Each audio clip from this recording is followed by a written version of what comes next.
قلب که از فولاذ دلمو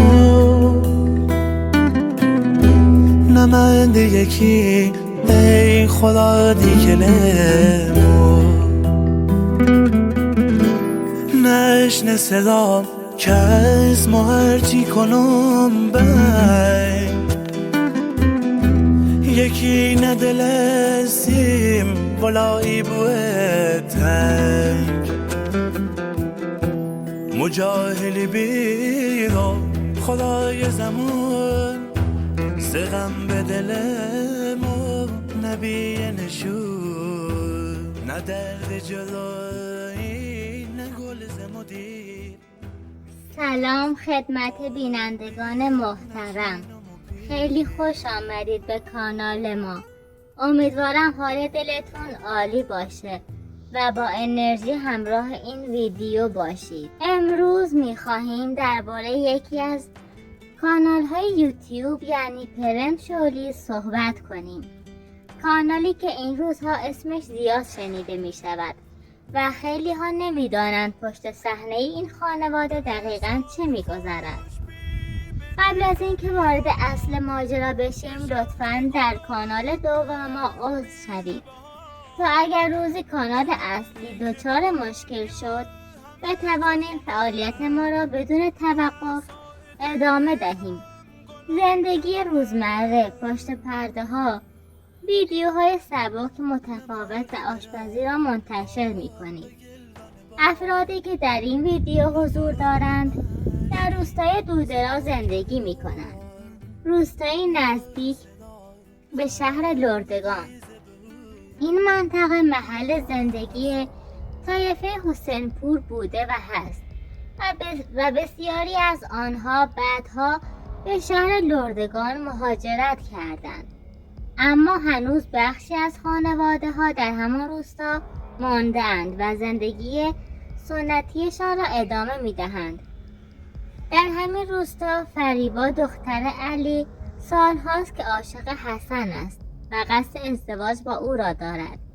این بخش کاملا واقعی است، اما علی با این ازدواج مخالفت می کند و همین موضوع باعث شده تنش‌های زیادی در خانواده شکل بگیرد. کانال پرنت شولیز این صحنه ها را بدون سانسور منتشر می کند و همین باعث شده مردم فکر کنند همه چیز ساختگی است، در حالی که این قسمت ها کاملا واقعی هستند. واقعیت این است که هیچ کدام از اعضای این خانواده سر کار نمی روند، چون کار اصلیشان فعالیت در یوتیوب است. آنها سالها زندگی فقیرانه‌ای داشتند، اما وقتی وارد یوتیوب شدند تصمیم گرفتند از صحنه‌های واقعی، جنجالی و گاهی دردناک زندگیشان فیلمبرداری کنند و همین باعث شد درآمد خوبی هم به دست بیاورند. درآمد یوتیوب برای آنها بسیار بیشتر از کارهای قبلیشان بود. مثلا علی قبلا خرید و فروش کاه انجام میداد. معصومه قبل از یوتیوب خیاطی میکرد و لباس محلی برای دختران تازه عروس میدوخت. بسیاری از اهالی روستا همین کارهای ساده را داشتند، اما حالا با درآمد یوتیوب توانستند خانه هایی در همان روستا بسازند و زندگیشان را از حالت سخت فقیرانه به وضعیت بهتری تبدیل کنند. فاطمه و معصومه با هم دوستان صمیمی بودند، مثل دوتا خواهر، اما مدتی است که رابطهشان خراب شده. فاطمه تصور می کند معصومه زندگی او را خراب کرده، در حالی که واقعیت چیز دیگری است. فاطمه خودش با رفتارهای تند و تصمیم‌های عجولانه باعث شد علی قصد جدایی داشته باشد. اختلاف‌های زیادی بین علی و فاطمه ایجاد شده. معصومه هیچ نقشی در این مشکلات نداشته. اما نکته مهمتر اینجاست. بین فاطمه و صالح حس عجیب وجود دارد. هنوز چیزی قطعی نیست، اما کاملا مشخص است که فاطمه به صالح علاقه‌مند شده و توجهش به او بیشتر از شوهر خودش است. حتی در رفتارهای روزمره رسیدگی فاطمه به صالح بیشتر از علی دیده می شود. این موضوع اگر ادامه پیدا کند ممکن است زندگی فاطمه را وارد بحران جدی‌تری کند. فاطمه باید به جای فرار از مشکلات دنبال راهی باشد تا میان خودش و شوهرش آشتی و آرامش برقرار شود. معصومه قبل از یوتیوب خیاطی میکرد و درآمدش از دوخت لباس محلی بود. او برای دختران تازه عروس لباس عقد و لباس محلی میدوخت و در کارش مهارت زیادی داشت. اما بعد از ورود به یوتیوب زندگیش تغییر کرد و دیگر آن کار را ادامه نداد. علی هم قبل از یوتیوب خرید و فروش کاه انجام میداد. کار سختی بود. درآمد کم بود و زندگیشان همیشه در فشار مالی میگذشت. اما حالا با درآمد یوتیوب توانستند خانه‌هایی در همان روستا بسازند و زندگیشان بهتر از قبلی شود و از حالت فقیرانه خارج شود. کانال پرنشولیز ترکیبی از واقعیت و نمایش است. بسیاری از صحنه‌ها واقعی هستند و این خانواده مثل خیلی از خانواده‌های روستایی مشکلات واقعی دارند.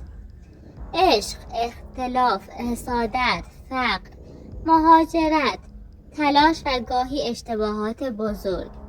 ما در این کانال تلاش می‌کنیم واقعیت را بدون سانسور نشان دهیم، چه کانال‌های جعلی و چه کانال‌های واقعی، و ما سعی می‌کنیم آنها را نقد و بررسی کنیم و به نکات مهمتری بپردازیم.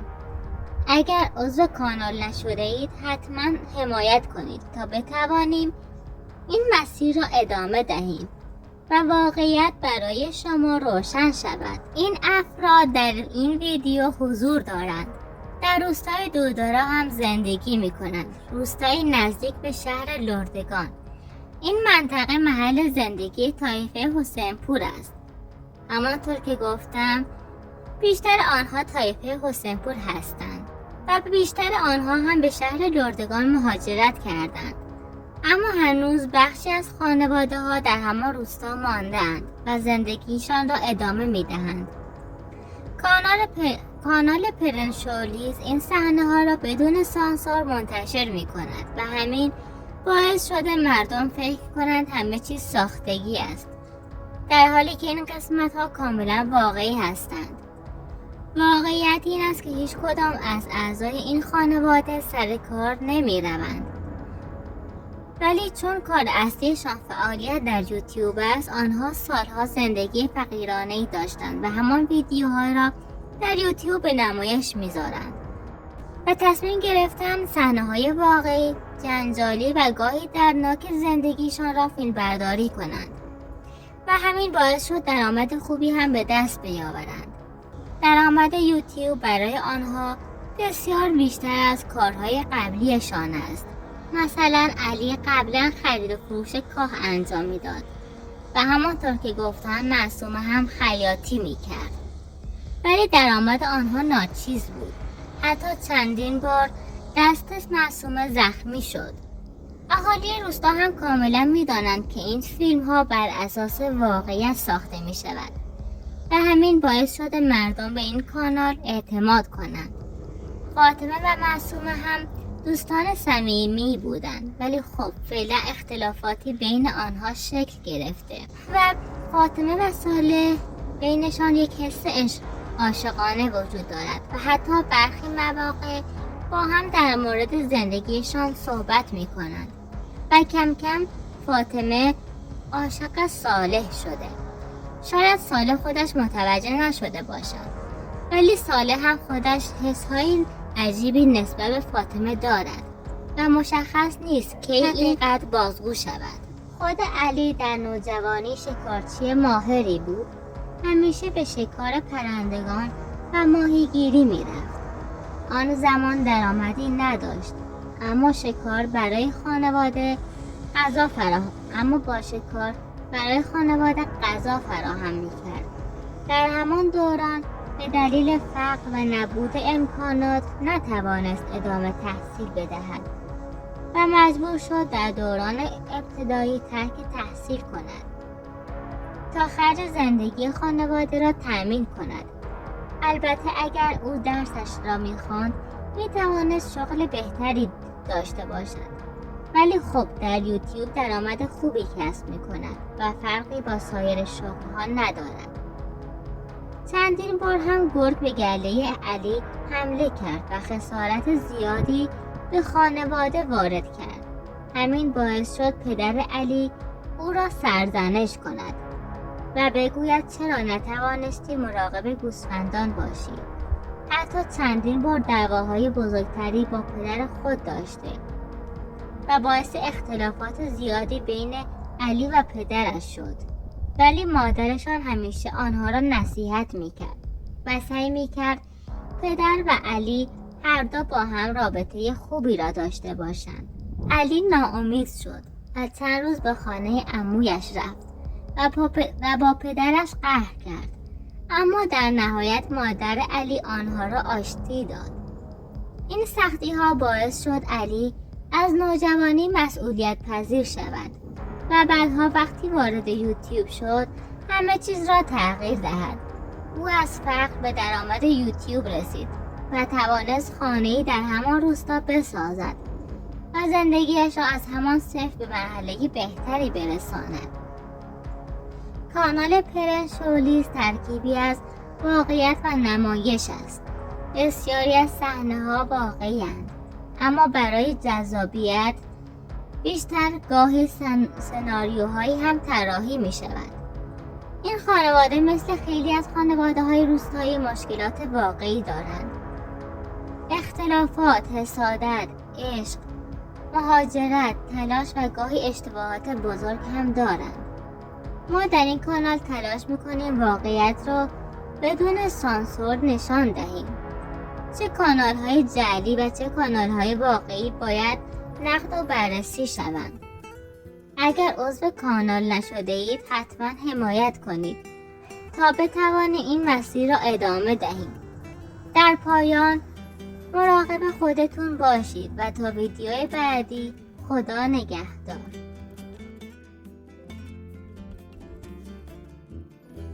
نداره خبر که از فولاذ دل ما نمند یکی ای خدا دیگل ما نشنه صدام که از ما هرچی کنم بین یکی ندل سیم ولایی بوه تنگ مجاهلی بیرا خدای زمان زغم به دل ما نبی نشون نه درد جدایی نه گل زمودی نه کس بی وفا بی نه چینم و بی